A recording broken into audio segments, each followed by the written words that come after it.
Hey everyone, Chris here from AV.technology, and I'm here with Integrate Expo's show manager Soren Norgaard to reflect on this year's show. Welcome, Soren. Thanks, Chris. I can't believe here we are a month on.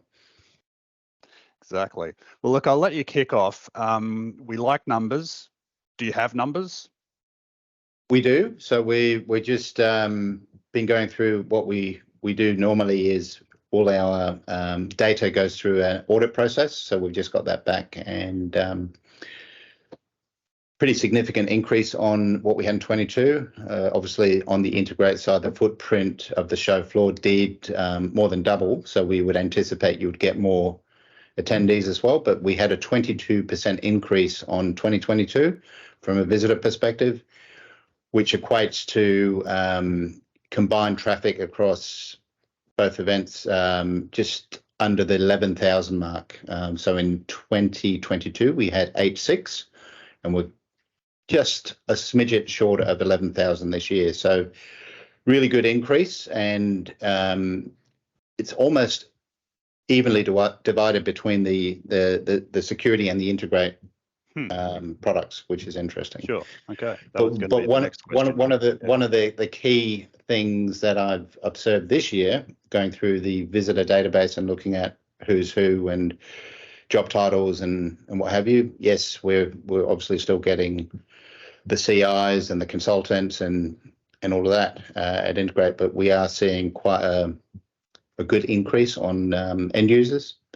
So be that big retail, be that government institutions, be it big venues, etc. So that was always the aim. And in fact, speaking to a few during the show, they really felt that it was good for them to be able to look at, from a retail perspective, look at security for theft prevention within the retail environment, but then having the ability to take the team onto the Integrate side and then look at some panels for their retail environment in the same shop, if you like. So I had multiple conversations along those lines.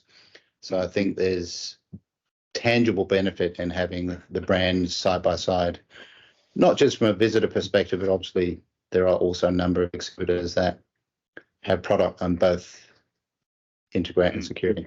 Industry being what it is, a lot of people knew each other, right? So, the big customers, big suppliers, sort of asking, well, we want to see some people that we don't know, right?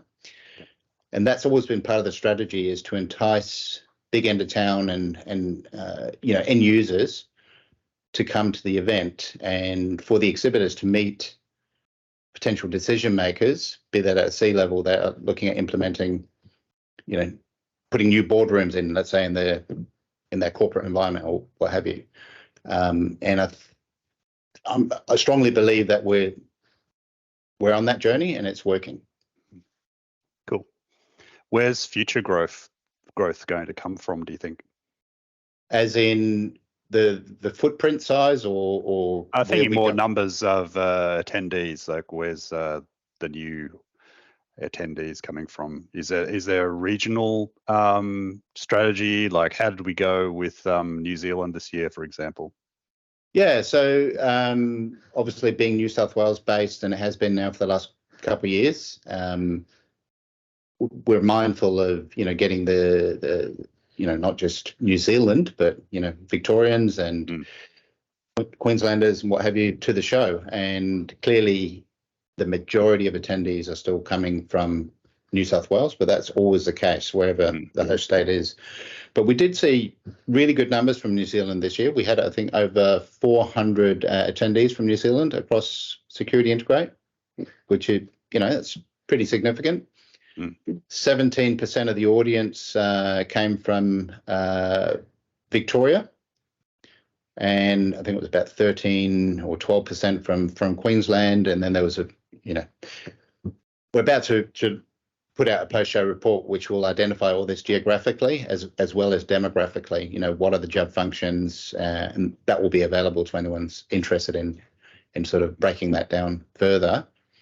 But yeah, it's certainly, we also measure what we call NPS scores, which is a standard that's used within events to measure success. So not only does it compare to other events in the same sort of field, be that tech events or whatever it might be, but it looks at nationally, internationally, it compares year on year. And our NPS scores are up again this year from last year, and they well exceed the industry benchmark, both nationally and internationally. So that's a very good indicator of success or perceived success, and exhibitors being happy with the engagement that they've had with the attendees. So we do that with exhibitors as well as attendees, and both are up on last year. And the other key indicator is we do what we call a re-sign on site. So we talk to our exhibitors who are there, and we give them the opportunity to take a piece of real estate without any formal commitment until mid-October. So it's a cooling off agreement to make sure that they secure a bit of real estate. And we had more than 70% of this year's exhibitor base take up that offer, which is very strong. And the conversations that we've had over the last month with many of those, we haven't really had many indications that these exhibitors are intending on not proceeding with that space for next year. So again, you probably wouldn't sign up for next year if you'd had a poor experience, right? Or you would certainly reassess it. Yes. So Soren, what are some of the other standouts from 2023? Well, other than obviously having a really significant turnout and a really good visitor mix, which was amazing to see, I felt that the education this year, so the tech talks on Integrate, were very balanced, very successful in their delivery. In fact, we had some amazing feedback around some of the sessions, and great contributors, really good industry ambassadors, some of those key subjects that we wanted to try and get some thought leadership on, and I think we achieved that really well.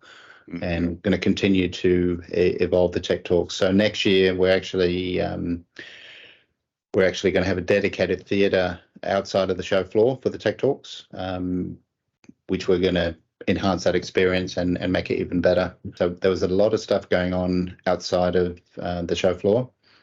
So all of level 3 was taken up with Integrate exhibitors who had either audio demos, or some of them had NDAs up there, so they were showing off product that hadn't actually gone to market yet. And Microsoft led up a number of talks there around AI and UC, and I didn't get around to all of it. I couldn't physically do so, but a lot going on. So a lot of touch points, a lot of satellite events, which makes for an amazing showcase. So certainly, I don't think anyone who were there for a couple of hours would have got everything in, and it would have taken a good day or even day and a half to get around and see everything. I know the dust is hardly settled, but what are we thinking about for next year? Is there anything you can foreshadow about the next year's event? So the situation is very similar, as in physically. So it's the same halls that we had this year, same venue. Dates are the 21st to the 23rd of August, ICC.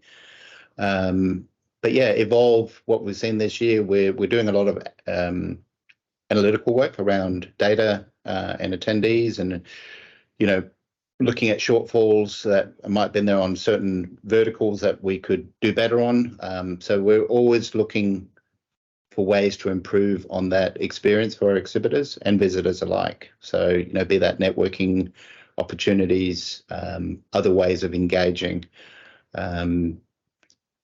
So it keeps evolving. It keeps me busy, that's for sure. So I'm going through that process at the moment, where we're setting our strategy for the next couple of years, and all of those sort of things are on the cards.